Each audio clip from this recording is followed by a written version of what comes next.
السلام عليكم ورحمة الله وبركاته. بسم الله الرحمن الرحيم. الحمد لله الذي بنعمته وعزته وجلاله تتم الصالحات وتنزل البركات. اللهم صل وسلم وبارك على حبيبنا وشفيعنا وسيدنا وطبيبنا وقرة عيوننا سندنا إمام المتقين أمير الأنبياء سلطان الأولياء محمد النبي الأمي وعلى آله وأصحابه وأزواجه وذريته كلما ذكره الذاكرون وكلما غفل عن ذكره الغافلون. اللهم وفقني لبيان ما يحتاج الحاضرون إليه وما يصلح أحوالهم. إلهي أنت مقصودنا ورضاك مطلوبنا، فأعطنا كلنا محبتك ومعرفتك. لا أسألكم عليه أجرا، إن أجري إلا على رب العالمين. الله تبارك وتعالى وتقدس همّن طاعات عبادة لنذي صالح أمل لنذي دعاء خير لنذي دين يولنا آدم لنذ قدم لنذي لطف كرم بلن قبول دبدا همّن إيلون ترينغ دوس يارنغ قوم خيشنغ إناتانغ أغل غيدنغ دنيا وآخر سعادة قننمك يدعى عقلق بهن إن شاء الله.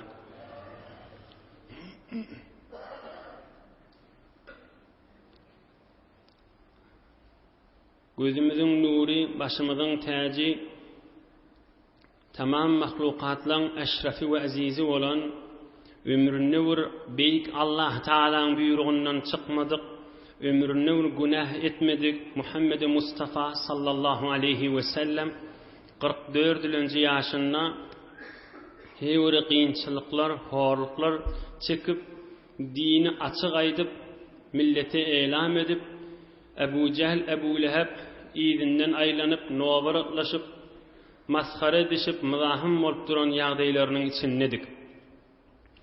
Geçen hafta bir gurrunun ortasını qalli inniki hafta aydar tip vade edipdik. Velid diyen bir anırdavur teleke, anırdavur zangar, anırdavur mızahım Ebu Cehl yanak odur Kureyş'in yaşullarının birinmiş. Ola ediptir, ay cemaat diptir. Kureyş'in adamların uyuşuruptir. İnne hac vakti eliye, bütün dünya boyunca Araplan Kabe'nin yana yığınık vakti eliye, bir Muhammed'in gurrununu bile eştendirle bütün Araplar sallallahu aleyhi ve sellem. Oham ol ulu millet gelse, bizden sorasa, näme gurrun deyse, ağzı birce cevap bereyliň maňa deyip, Velid uyuşuruptir. Oham millet aydıptır, maňa däli diýeýli diýipdir. Onda yok däli diýsek halk kabul etmez, bir akıllı adam. Onda maňa şahir diýeýli. Onda yok şahir diýsek bir şahir däl, on okuyan zady şygyr däl, goşgy däl diýsele ýene gelişmez. Onda duanevi diýeýli, porhan diýeýli. Onda yok maňa aýtýanlygy bir porhançylyk da däl. Onu biz maňa näme diýeýli diýipdirle cemaatlary. Onu Velid aýdypdyr. Wallahi inna liqawlihi la halawatan wa inna aslahu la yirqun wa inna far'ahu lajuna. Şib aýtýan kebip biter füýüji kep diýipdir. Şu Muhammedin sallallahu aleyhi ve sellem okuyan zady kökü biter gaýym, şahasy biterken, miwasy biterken meni her näme diýsek, däli diýsek de, şahir diýsek de, porhan diýsek de, jaduger diýsek de, yalandan aýtýanlygym da belli boljak diýipdir. Ýöne de jaduger diýsek boljak diýipdir. Näme? Bir milleti okuyan Kur'any bilen en ata oğulgyz bir-birinden aýyrdy. Meselen oğul musulman bolýa dädeden, däde oğuldan biýdar, erheliň bir musulman bolýa oňa edyet berýär. Hulasa jaduger diýip daýlyň diýipdir. Näme aýtjagym bilmäni? Aýyny şuna jaduger diýsek boljak da diýipdir ýanky Velid. Öýde de näme diýdi? hay okuyanlarda biter qowu geň diýdi. Aham şeýitdirip ay jaduger diýsen boljak diýenne beýik Allah Taala aýat diýberipdir. Hud şol welidin bolup duran ýagdaýyny Allah Taala kudret kelamyny tasvire çekip ta kıyamete çeli birlere ders bolsun diýip aýat diýberipdir. Auzu billahi mineşşeytanirracim. إنه فكر وقدر فقتل كيف قدر ثم قتل كيف قدر ثم نظر ثم عبس وبسر ثم أدبر واستكبر فقال إن هذا إلا سحر يؤثر إن هذا إلا قول البشر سأصليه سقر وما أدراك ما سقر لا تبقي ولا تذر لواحة للبشر عليها 19 şol ýagdaýy tasvire çekip beýik Allah Taala aýat diýberdi. Diqqat edin gowjatda. Welid innehu fekkara ve qaddar. Öýle ýandan öýle fikir edip, näme diýsem qamşy Muhammede, jaduger diýsem maqam, şahir diýsem maqam, Purhan diýsem maqam diýip fikir etdi şo Welid. Faqutila keyfe qaddar. Allah Taala näme diýär? Lanet bolsun şu velide hercir edip içinden fikir edadın. İnnen nazar verecek bolup içinden fikir edip öteydi. Lanet bolsun şu velide. Allah Taala yine aytdy. Sümme qutila keyfe qaddar. Yine de men Hudaýdan lanet bolsun şoňa. Yine de içinden fikir edip näme aýdyn diye her näme aýdatyn lanet bolsun şoňa diýipdir. Beýik Allah Taalaň gudret kelamy. Sümme nazar. Oham Welid yine bir nazar etdi, näme diýsem kan. Sümme abasa we basar. Gaşyny çytyp, ýüzüni çytyp, ýüzi göz rengi üýtgäp, näme aýtjagyn bilmäni durdy. Şu kafirin ýagdaýyny Qur'an aýdyp ötýär. Sümme abasa we basar. Gaşyny çytyp, dodogyny çöwüp, näme diýjegini bilmän, ýüzüniň rengi üýtgäp. Sümme adbara wastakbar. Haky aýtmany, hakdan ýüze urip, mutakabbir boldy. فقال إن هذا إلا سحر يؤثر. Ay bi önkülerden öwrenen jadugerçilik da diýaýly diýdi. Allah Taala ýerinden aýdy. Sa'uslihi saqar. Şol welidi men Hudaý cehenneme salarym diýipdir. Ýerine we ma adraka ma saqar? Ey Resul ekrem, saqar nämedigini men aýtmasam hiç kim düşündirip bilmez diýipdir. Saqar diýen cehennemiň ady. La tubqi we la tadar. Şol welid cehenneme girenne saqar diýen cehennemin edýäni işi ennamyňda sünk de goýmaýa, der de goýmaýa, et de goýmaýa pudretip dargatýar diýipdir. La tubqi we la tadar. Lawahatun lil bashar. Giýilmekäň daşyndanna, ýani tu daşdan görnýär. Sen geljek ýeriň men içimdir diýip görnýär diýipdir. Aleyha 19 şol cehennemin içinde, saqarın içinde 19 yani de ferişte de var içinde gelip böyle deyipdir. Hulasa Welid cemaati bilen inni bir ders almalı yerine. Kafirli bilen oturup fikir edip näme diýsek qammaňa? Näme fikir edýän şula? Başga yerden gelýän adamlar musulman bolamasyn, şoňa fikir edýär. Başga yerden gelýän adamlar Qur'an eşitamasyn, şoňa bir ýol tapaýyn diýipdirler. Allah Taala on edip duran ýagdaýyny tasvire çekip aýat diýberdir. Ne kadar betbahtçılık, ne kadar kösenmek ey cemaatla.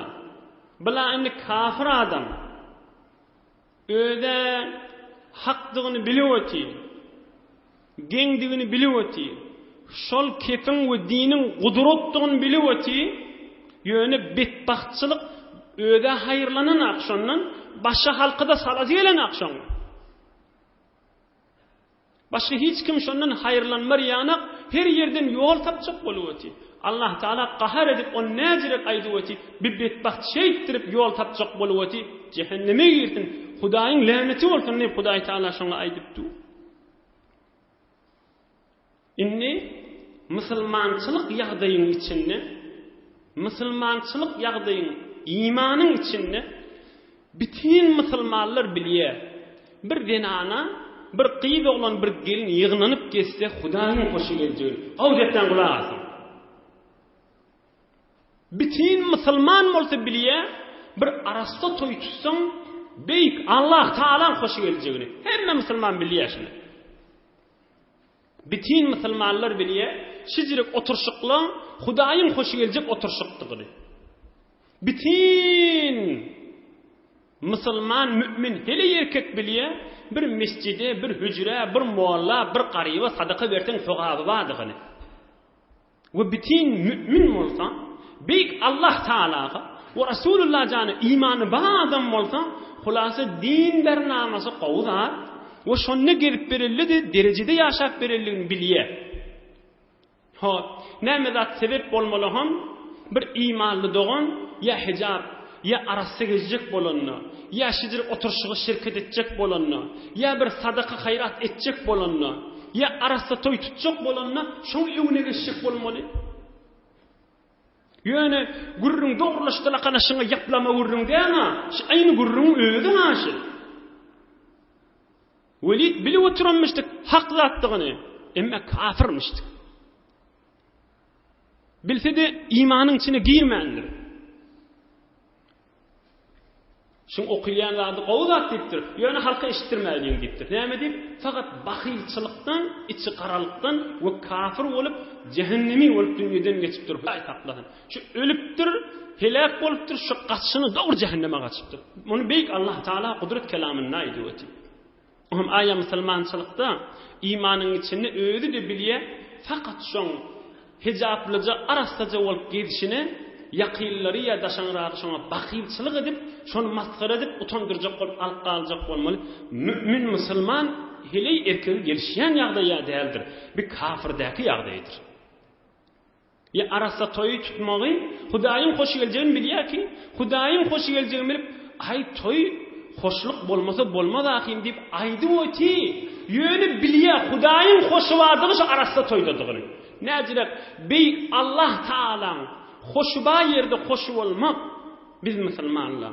We beyik Allah Taalaň hoşy ýoklugy, rezaýeti ýok ýerde de biz musulmanlar nahoş bolmak meger musulmançylyk dälmi? Nägadar gowzat, nägadar dünýä ahir gönenmek bir mümin, bir musulman hele erkek Hudaýyň hoşy gelen ýerde hoşy gelse, Hudaý Taalaň ýokuş gören ýerini ýokuş görüp geçse, meselen bir musulman dogany Qur'an-ı Kerime var ya, hijably waliye arasa toy tutya, elbetde Hudaý Taalaň hoşlugy bada şonna, nägadar gowzat sen de şoňa hoş bolsaň. Ey elhamdülillah, maşallah, tuweleme hijably, tuweleme maşallah arasa toy tutdy. Hudaýyň hoşy geljek ýerde hoşy gelmek, nägadar gowzat. We Hudaý Taalaň ýokuş görjek ýerini beytdir kesip bäro diýip narahat bolmak nägadar gowzat. Elbette ewliýaçylykdyr, elbette musulmançylykdyr, elbette Hudaý Taalaň dost bolup ýaşamakdyr. Ey mümin, musulman, jawan dostlar. Muňda hemmesi aňyrdy. Bir nämäge barýa? Musulmançylykda bir soraw gelýärdi. Men mektepden de çykyp barýan. Musulman bolup turup, ol Welid diýen adama aňyrda kafirmişdik. Rasulullah janyň düşmanymyşdyk. Qur'any eşitdirmejek bolýar, Qur'anyň bernamasyna bardyrmajak bolýar. Ay muňa dälil diýeli, ay muňa akylsyz diýeli, jaduger diýeli, näme diýeli, hulasa milleti eltmäýli. Allah Taala da onu tesvir etjekdi. Indi bir soraw gelýärdi, musulman näme diýip şeýtýärdi? Jogabyny aýdyň. Bir ulamalaň Hudaýlyk ulamalaň terbiýetine girmänseň. Hudaýlyk ulamalaň terbiýetiniň etegine gireti gelene. Oham hay bolar namazyny okyp geçseň diýip öz ýanyndan özü bir pikri bar. Şu özde hemme zady bilýän tarap Hudaýlyk ulamalaň terbiýetiniň etegine girmäni, oham ýankyýany olakon biderek zatlara duçar bolýardy.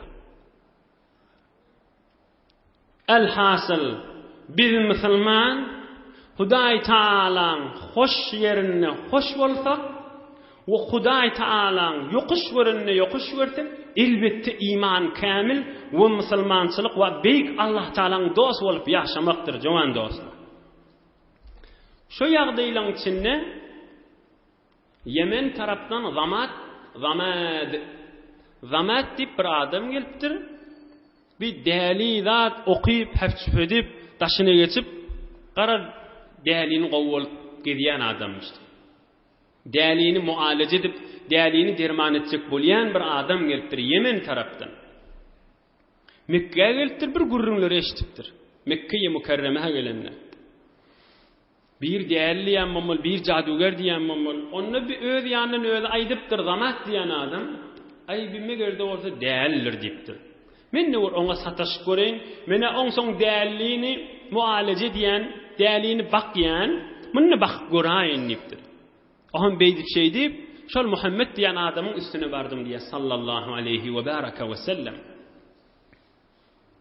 Ohan men aýtdym diýe, ya Muhammed sallallahu aleyhi ve sellem, inni arqi min hada ar-rihi. Milletin aýtşyndan seňe bir ýel düşen ýaly bolýa. Men mualaje diýen, ijade berseň seni mualaje edeýin. Senden bir nise soraglanma, zahiren sana dällik ýetişen bolmaly. Näme maslahat diýipdir? Ýuwaşlykdan meselen Zamat diýen adam barıp durdy Rasulullah janyň ýanyna.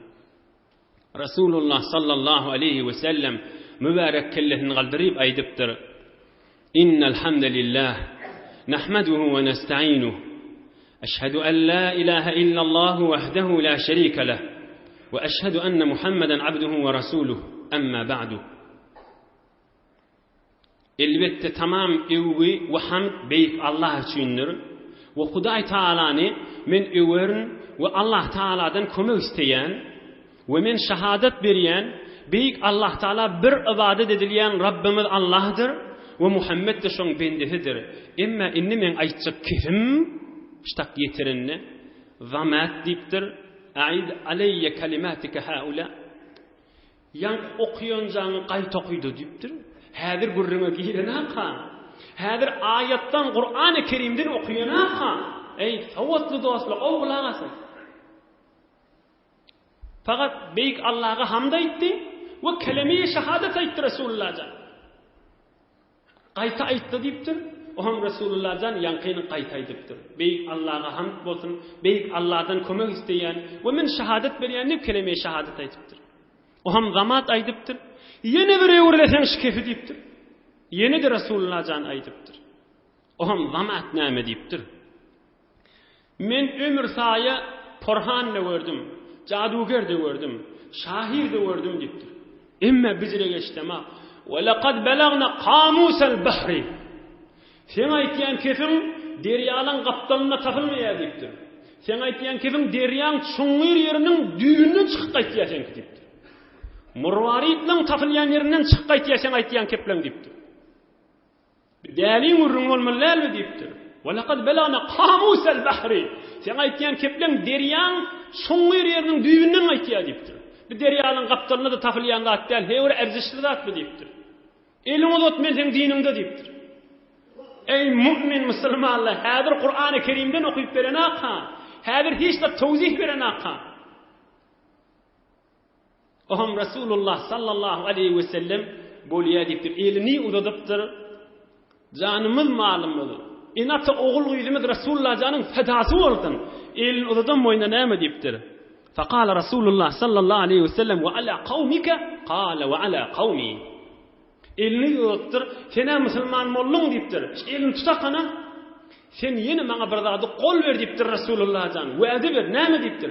Owaňy da musulman et diýipdir. O da bolýa owaňy da musulman diýip wa'de berýän. Baryp inşallah dini ýetirerim diýipdir.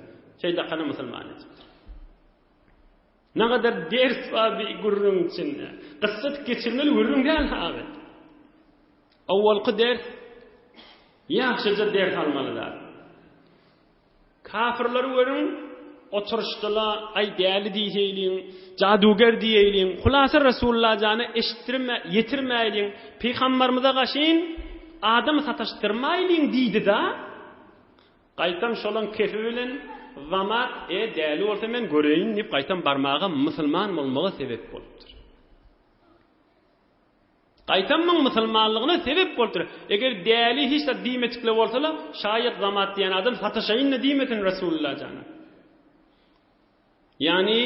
Yani şey Peygamberimiz namazdan sonra beyik Allah can menen münajat etýänne Allahümme la mani'a lima a'tayta ve la mu'tiya lima mana'ta ve la yenfa'u zel ceddi minkel ceddu.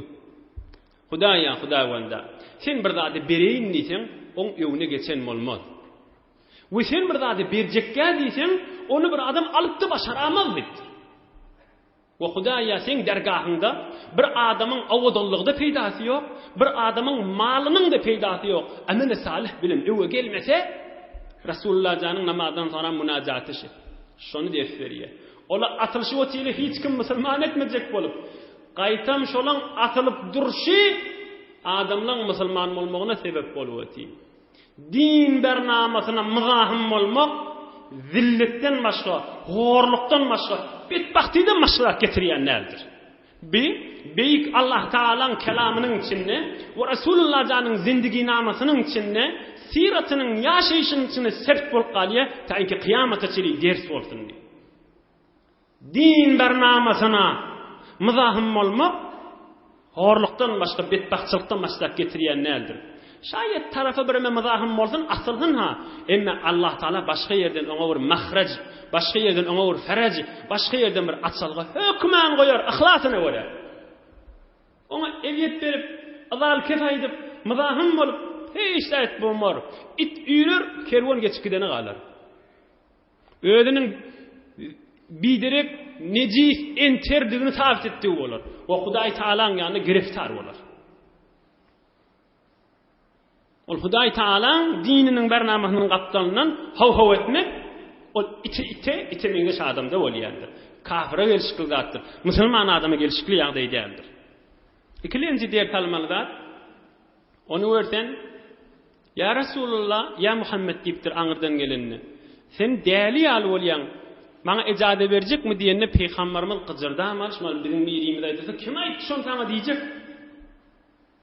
Emme tamam gary ýudup, tamam ýumşaklyk bilen men kehmede kulak asyp başlaýar. O netijesini öýdi oham, nagat özünden azamat köködiýär, nagat insaniýet, şarafat köködiýär. Mahtumul İşan aýtýandyr, atarman, çafarman algyr ýigide ýeri gelse bir mürüwwet ýakşydyr. Rasulullah janyň ahlagyndan ders alaýlyk. Üçüncüsi kıysarak geçeyin. Peygamberimiz Hatemun Nebiyyin ne kadar kudreti beyanı varmıştı. Her Allah Taala'nın kelamını okuymaka şun kalbi imanla dolu olansan, ilmden dolu olansan, çanavenen yüreğinden çıkarıp aydansan, iki kelime aydanla tarafı Müslüman ediyordu. Beyik Allah Taala'ga hamd bolsun. Pek Allah'dan kömek isteyen ve men şehadet beriyen bir Allah Zülcelala ve Muhammed abduhu ve resuluh eneşke. Nat kudreti beyanı var. Ondan süreyim Kur'an-ı Kerim'den sonra en kavi kudretli kep Resulullah sallallahu aleyhi ve sellemin mübarek sözüdür. Ve ahir kısada diğer salmalı adamın mannay değil, ohum gurrun yidine değil. Resulullah sallallahu aleyhi ve sellemi gör, şol zamat diyen adam Müslüman mı olanda? Ey cevan dost, zamat peygamber mi? Yok, Yemen'den gelen bir adam, derrew şoň boynuna daktır, owaňy da Müslüman etdi. Yani Resulullah'a arka bolýupdyr, kömekçi bolýupdyr.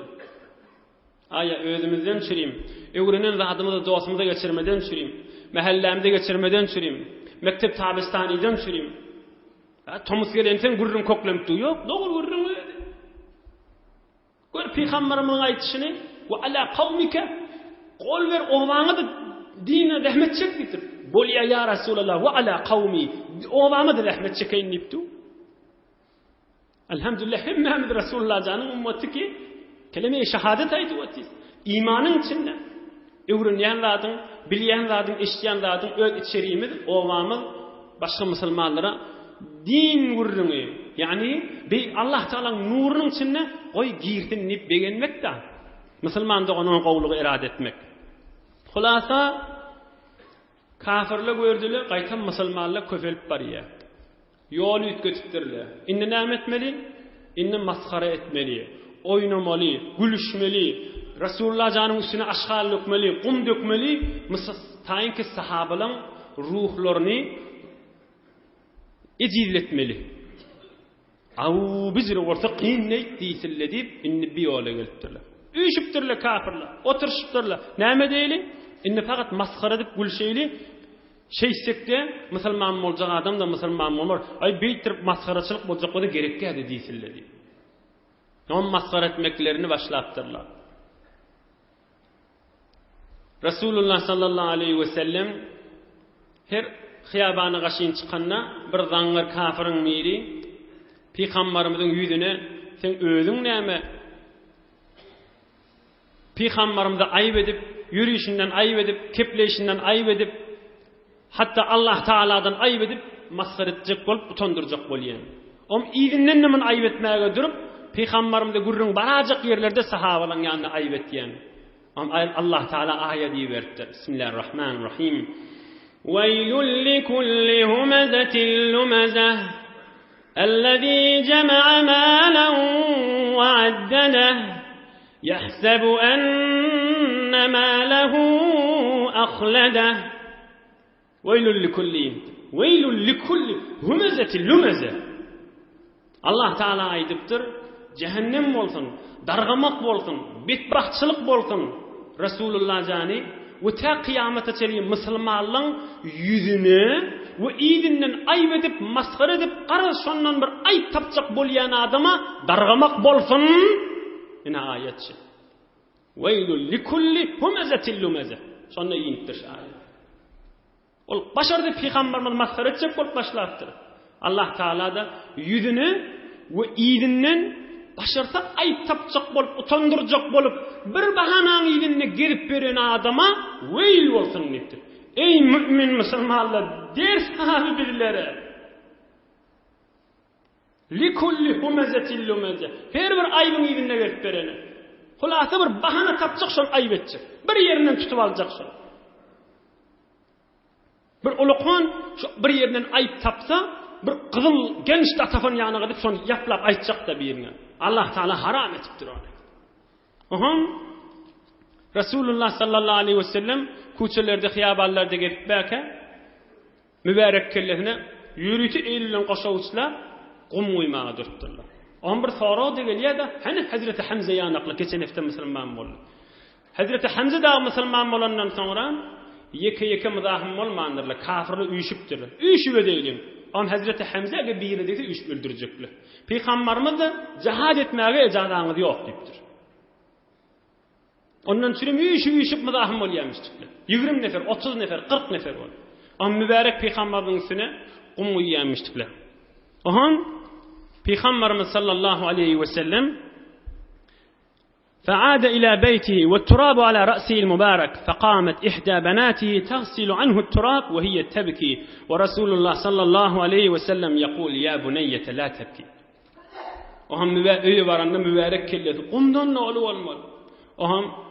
Hazreti Zeynep de olsa, Hazreti Fatıma da olsa, Ruqayye de olsa gözlerinden yaş akıp dädelerinin Resulullah janın kellen etek eňdip mübarek kellesine suğuyup Peygamberimizin kellesini ýuýýarmyşdylar. Hazreti Hadice bilen qyýdylary. Resulullah sallallahu aleyhi ve sellem aýtýarmyş: "Ey qyýdylym, ağlamaň, Allah Taala men arkamdyr" diýärmişdi. Ine bir de Resulullah sallallahu aleyhi ve selleme berýän horluklar. Yine de Kabe'ň ýanyna bir gün namaz okyp durmuşdyk Resulullah sallallahu aleyhi ve sellem. Kan adam ýüşüp duran kafirlerden. Ebu Cehl aýdypdyr, hey diýipdir, gaýratlyňyzda ýokmy diýipdir, teleke işe batyrçylyk eden bolupdy. Hany diýipdir, beýle diýipdir, diýen eçegeti we aşgaly we äpberlen derisi we oklaňda şu Muhammedin gerşiniň üstüne secde edenini diýipdir. Resulullah sallallahu aleyhi ve sellem namaz okyp duran, şol içinde batır tarap biri bir diýen aşgalyny eçegetini getirip gözleşip durupdyr. Peygamberimiz sallallahu aleyhi ve sellem secde edende dogry gerşiniň üstüne oklapdyr ýankylar. Peygamberimiz secde etmişdi. Oha bu gurrun Hazreti Fatıma bir haber verdi. Hazreti Fatıma da bolsa 9-10 yaşındakice qıydı oğlanmı. Nam Hazreti Fatıma yoğurtup qaydıptır. Onun üstünden Peygamberimizden ayırıp kişi qıydı oğlanla kafirlere bak sövmeye duruptur.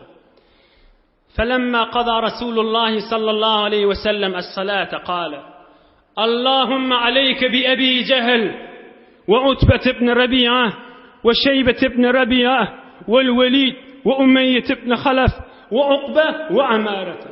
Ey Hudayaş Ebu Cehil'in fawzana deyipti. Ey Hudaya Velid'i sana tavşırdım.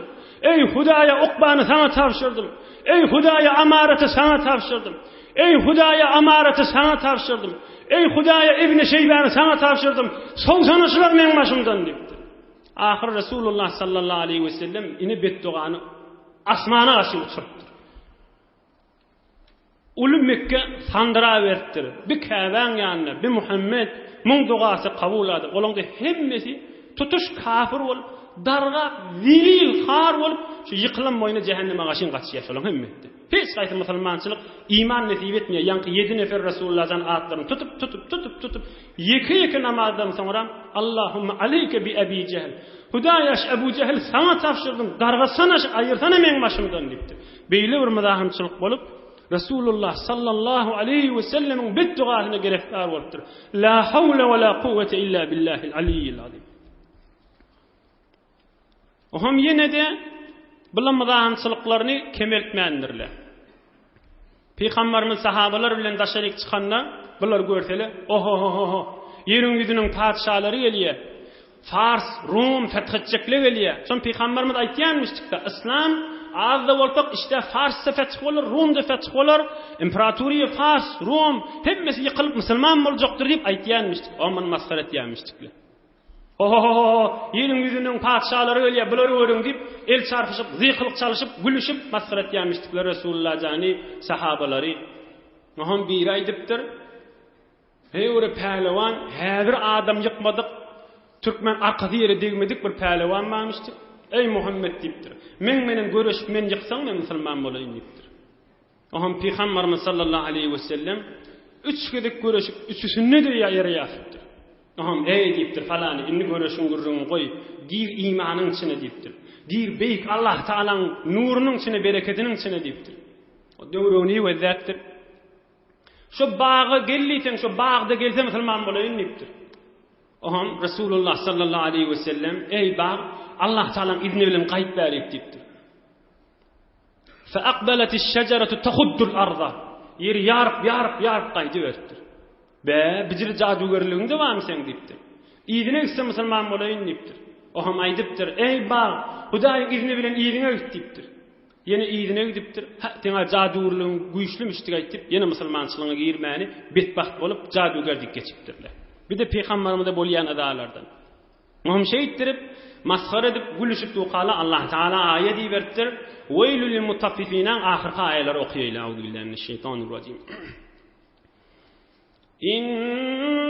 İnnellezîne ecramû kânû minellezîne âmenû yadhakûn ve izâ marrû bihim yetegâmezûn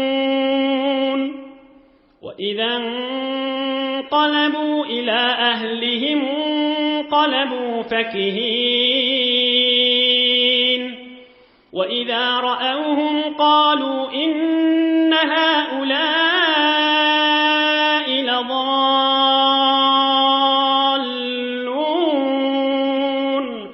وما أرسلوا عليهم حافظين فاليوم الذين آمنوا من الكفار يضحكون على الأرائك ينظرون هل ثوب الكفار ما كانوا يفعلون إن الذين أجرموا كانوا من الذين آمنوا يضحكون. Sadece tercümetine edeyim. Beyt derslewa içinde. Günahkar adamlar Müslümanlar görüp gülýärler. Ve izâ marru bihim yetagâmezûn. Müslümanlar kafirliň deňetinden geçenni işare edip masgara etýärler. Ey ayet haşy. Kur'an-ı Kerim haşy. Beyk Allah Teala'nın kelamı haşy. Ve izâ merru bihim yetagâmezûn. Müslümanlar geçenni bir-birine gaşlaryny galdyryp gözlerini gymladyp barya hadip el çarpyşyp ohan masgara edýärler. Ohan izinden ahyryndan naýdy? فَالْيَوْمَ الَّذ۪ينَ آمَنُوا مِنَ الْكُفَّارِ يَضْحَكُونَ. Yeki aýtsam wagt geçecek. Kıyamet gün Müslümanlar tahtın üstünde beheşikte oturup Müslümanlar şogun güljekdir, kafirlaryň cehenneme süýrelip barşyny görerlerini. Ine ayet kerime. Ohan Müslümanlara bir yürek soğukluk, bir keyifçilik, bir begenmeklik bolupdyr. Olaň ızalary, olaň masgaralar göze zady görünüp bermendir. Kafirle gülýäle, Müslümanlar masgara etýärler, hey bulan bolup berşini görün, paçaly gelýär, hey burada masgara etýärler. Hudaý Taala näme diýär? Çeýtirip masgara etýärler, kıyamatda Müslümanlaryň gülüşini görersiňiz. Allah Taala'nın kelamy görersiňiz, Müslümanlar gülüp kafirliň zelil bolşyny görersim inşallah. Şol beýik Allah'ın kelamynyň tertligi bolmaz. Ohan kafirler yine oturşypdyrlar. Yine masgara etmeň pikirini. Nadir diýip bir betbaht barmış, olay dipdir. Men dipdir bir ýurda baraýyn dipdir. Sasani padşalyň gissalaryny getireýin. Ne bilen Musa, İsa, Zekeriya, şu peygamberlerin gurrunu aýtýar. Men gideýin kadym padşalyň zindigi namasyny getireýin dip bir ýurda gidip okyp bilip bir zat edip gelip Resulullah sallallahu aleyhi ve sellem her hasan Kur'an okuysa o da şahnama açıp kadym padşalyň gurrundan aýdýan. Men gurrunum süýjüdir hamyndan dip şeýle mızahym bolýan. Bila bir ýoly bolupdyr. Ýene de bir ýoly bir ýerik barıp kan aýdym okyan zenanalar gyýyllary getiripdir. Hom her kim kulak asyn. Hep senetli dogry gurrun haşy. Her kim Müslüman bolanlygyny eşitse, ya Müslüman bolmany, Resulullah sallallahu aleyhi ve selleme gaşyn gatnaýarlygyny, ogryýarlygyny eşitse, ýanky aýdym okyan gyrnak gyýdyň birini or kireni tutup geldi da. Şoň ýani 2 gün bol, çaýyny ber, naharyny ber, şoňa aýdym oky diýýärmişdik. Ohan bar aýtýarmışdyk, müminin hoş geçirmek kavmi, ya Muhammed'in dini kavmi diýärmişdik. Am Allah Teala ayet diýerdir. Ve minen nasi men yeşteri lehvel hadis. Bir tovar kafirler vardır. Bir aýdym okyan gyýdy satyn alyp gelýärler. Li yudilla an sabilillah. Hudaýyň dininden alyp galjak bolup bi gayri ilmin näme diýin bilmäni ve yettehileha huzwa din masgara tutunýa ulaika lahum azabun muhin anrda bir ulqan azap başalara diýipdir. Ine dogry Qur'an-ı Kerimde şo wagt diýipdir. Aýny şu mahal kafirliň üstünde gurrun däme ey jowan dostlar, ey müminler, ey musulmanlar, aýny şu mahal gurrun däme şo. Bizi Qur'an-ı Kerim eşittirmejek bolup mahwaralar bilen, filmler bilen nagadyr bizim mümin musulman jowan aýal erkeklerimizin üstüne işlenip ötýär. Hada okyýa adama bir eme gerek ki, aramış gerek ki, näme işgal bar diýip inne Hudaý taklaryny şonu halal belki gowlat diýjekdi bolup barýarlar. Näjire ey jowan dost, wagtlar näjire Allah Taala'nın kelami kimden iyi verilýär? İň ferişteleň ulusy Jibril ferişteden iyi verilen. Kime iňe? Ömrünü günah etmedik Resulullah jana iýnen. Kelamullahi azze ve cel. Şonu okuysak, şoň menen ons tapsak, şoň menen aramışa ýetsek, öýümüz nurdan dolmazmy? Bereketden dolmazmy? Dünýämiz abad bolmarmy? Ahiretimiz abad bolmarmy? Öýümüze aramış gelmezmi? Öýümüze sakinet gelmezmi? Hay Allah'ın kelamy Jibril ferişten getirip Resulullah'ın üstünden üstümüze gelen zadı koyup gelip inni bir aydım meňdeşe güýmen galyp kän hana wadalar näjirek nurani öýlerini hayp garanqylykda geçirip berdi. Fakirlik hoş geçirýärmi gadipdi. Emme bir form giriftar, zannanda ýaşaýar, gülüpdi ha. Ýöne garaňkyda ýaşap berdi. Dünyası da garaňkydyr, jüýsü de garaňkydyr, gabry da garaňkydyr, kıyamada da garaňkydyr. Näme üçin? Bir güne beýik Allah'a şin barmaly biz. Şonu goý, Allah Taala öz kelamy bilen marayly. Onuň üstünde men wagt kan eglemäýin. Hulasa ol ýan kafirler aýdymçy denanlar kän ejaratçy getiripdirler. Her kim musulman boljak bolsa, bir heley bir gyz şoňa şin bar, çaý suwun mer, aýdym oky, oýun çykar. Hulasa şonu oňda bar aýtýarmyşdyk. Şygawmy Qur'an gowmy diýärmişdik. Bolla şejirek bu hoş geçirdi diýip şeýtýärmişdik. Aýny huşy zamanyň görüri. La hawla we la kuvvete illa billahil aliyyil azim. Oham yeni Qur'an-ı Kerim'in beraberine bizim özümüz näme üçin Qur'an çykarmaýas diýipdir kafirler. Biz de aslında özümüzden Qur'an mecreýil. Arapdan meger Resulullah okuyan Qur'an-ı Kerim hawa inna enzelnahu Qur'anan arabiyya.